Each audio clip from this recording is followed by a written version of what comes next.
Imaginez, un jeune apprenti de l'ancienne Babylone, Arcade, passe ses journées à tailler des tablettes d'argile en tant que scribe.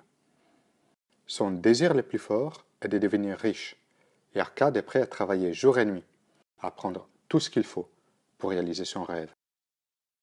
Pour lui, tout commence quand Algamish, un riche commerçant, se présente dans l'atelier pour un travail urgent. En échange de ce travail, Algamish accepte d'apprendre à Arcade les 7 règles contre un porte-monnaie vide. Le tout premier conseil pour Arcade est que des 10 pièces qu'il gagne grâce à son travail, il doit en garder une, pour lui. Cette idée est aussi connue comme se payer un premier. C'est seulement après avoir mis cette pièce de côté qu'il pourra dépenser les 9 pièces restantes pour ses besoins et ses envies. Vous pouvez penser que garder cette pièce est compliqué, alors que déjà vous ne gagnez pas assez d'argent pour faire face à vos dépenses.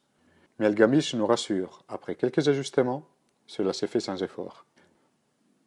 Grâce à ces conseils, vous pourrez augmenter tout de suite la taille de votre porte-monnaie. En plus que faire du bien à vos finances, vous verrez que cela fera du bien à votre humeur. Voilà la première règle pour créer sa richesse, mettre de côté 10% de ses revenus. Le deuxième conseil concerne la manière d'utiliser l'argent que vous avez gagné. Quand vous faites face à vos dépenses, commencez par acheter les choses dont vous avez besoin dans votre vie quotidienne, logement, alimentation, transport, de manière à assurer vos nécessités. Uniquement après vos nécessités assurées, vous pouvez vous faire plaisir en achetant les choses dont vous rêvez. Utiliser une partie de son argent pour gratifier ses désirs est important pour se sentir bien. Mais attention, ne vous laissez pas aller à des luxes superflus qui vont consommer la dernière de vos pièces. Rappelez-vous de la première règle.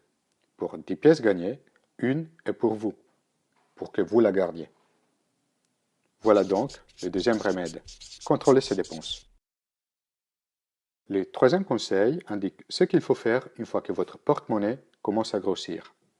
Laisser toutes les pièces dans un coffre ne vous sera pas suffisant pour créer votre richesse. Ce ne sera pas votre épargne qui va l'assurer. Si vous vous contentez de garder votre épargne, il ne vous apportera rien. Maintenant que vous avez commencé à créer votre patrimoine, il faut l'investir pour qu'il puisse porter ses fruits. Ce seront vos investissements qui vont vous enrichir. En les mettant au travail, l'argent va vous apporter plus d'argent, qui à son tour pourra travailler pour vous. Adoptez donc l'attitude de l'investisseur et non pas uniquement celle de l'épargnant, afin de construire votre richesse. Vous verrez que votre argent peut travailler dur pour vous. Voilà donc la troisième règle, faire fructifier son argent. Le quatrième conseil explique comment mettre en œuvre les précédents.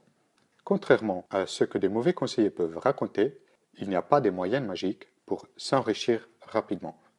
Lorsqu'il s'agit de faire fructifier ses investissements, il faut être très vigilant à ne pas se faire emporter par la cupidité. Les investissements réalisés sont ceux que nous sommes capables de comprendre. Ils se basent sur du bon sens. Et ils ne mettent pas à risque tout le capital si quelque chose se met de travers. Cherchez les conseils des personnes avisées et avec de l'expérience dans l'investissement. Laissez leur sagesse protéger vos trésors des investissements trop risqués. La quatrième règle consiste à garder votre trésor des pertes.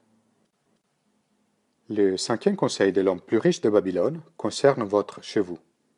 Il suggère d'être le propriétaire de son habitation, afin d'assurer un cadre de vie agréable à toute la famille. La location peut être une alternative intéressante à la propriété si la différence entre le montant du loyer et un remboursement de crédit est utilisée pour investir davantage. Par exemple, la capacité d'emprunt disponible peut permettre de réaliser un investissement locatif. Dans tous les cas, le message principal est d'avoir un chez vous où vous vous sentez bien. Cela aura comme effet d'avoir plus d'énergie et d'œuvrer plus efficacement pour sa richesse. La cinquième règle, faites de votre habitation un investissement profitable. Le sixième conseil nous parle de nos vieux jours. À l'époque de Babylone, la retraite n'existait pas. Il fallait alors se préparer pour avoir de quoi vivre quand on n'avait plus assez de force pour travailler. Le système de retraite d'aujourd'hui n'est pas si différent, vu que sa pérennité n'est pas garantie. Vos investissements doivent vous permettre de garder un niveau de vie confortable aussi dans l'avenir. Même sujet pour la prévention des accidents de la vie. Votre famille doit pouvoir garder son train de vie, même en cas de mauvaise surprise. Vous devez donc mettre en place les bons outils pour la protéger. La 6e règle, assurez vos revenus futurs. Et finalement, nous voilà au 7e et dernier conseil. C'est lui qui vous donne la clé pour devenir l'homme le plus riche de Babylone. Les 6 conseils vus jusqu'ici vous permettront d'améliorer vos finances. Mais le levier qui vous permettra de vous enrichir sera votre désir de gagner plus d'argent.